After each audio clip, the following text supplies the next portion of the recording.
Hello again, this is Doug, the 2-Minute Gardener, and we're going to talk about some of the basics of drip irrigation. Drip irrigation is a really good way to irrigate a landscape that is water efficient because you're not just spraying water all over everywhere, you're just delivering water via drip tubing to the specific plant areas. Over time you can expand it to include bigger and bigger root zones, but it's a good way to get it started because you're not throwing water onto sidewalks or the houses, and it really reduces the amount of runoff. So let's go through some of the basics. Drip irrigation starts with a manifold. You want to get a nice manifold that connects your valves to your water supply. The most important part of drip irrigation are the drip valves. Now, these are incredibly important because these valves are specifically designed for drip irrigation. They have pressure reducers and filters in them.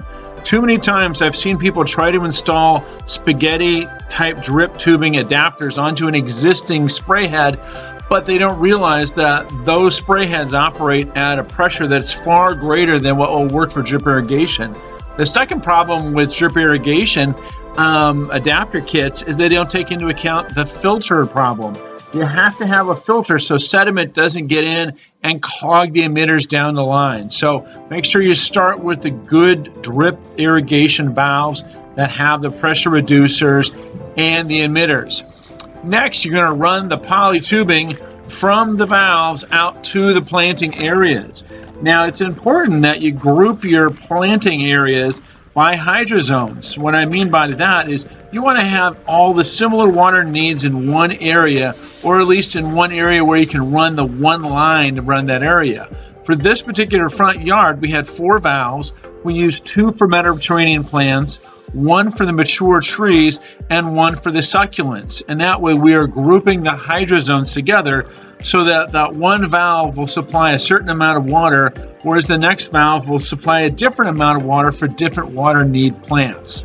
So again, make sure you group your plants and your lateral lines by hydrozones.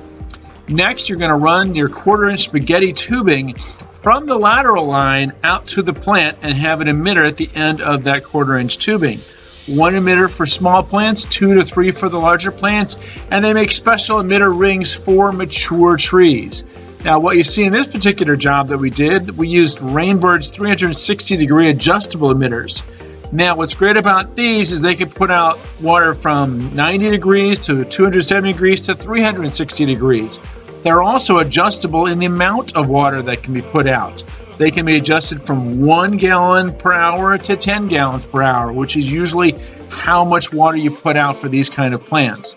Also keep in mind with your emitters that over time you're going to want to move those emitters farther out from the plant to adjust and account for a growing root zone area. All right, so you've set up your emitters all over the place. Now you're going to go back to your valves and run your wiring to your control clock. And the control clock really varies wildly, and here's where people also make some common mistakes. With control clocks, you want to make sure, again, you've grouped everything by a hydrozone.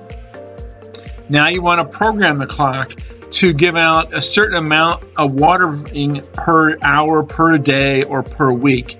There are so many different variables on this. It's best to consult a local irrigation guide. Both Rainbird and Hunter produce some on their web pages, which I did include in the description of this video. So make sure you look at the guide on how to program your clock. Well, that's the basics of drip irrigation. Again, look at those great Hunter and web pages to see more information and more tips on how to do drip irrigation.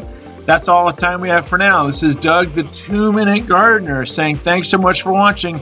Make sure to hit like and subscribe to get more of my garden videos, and we'll see you next time.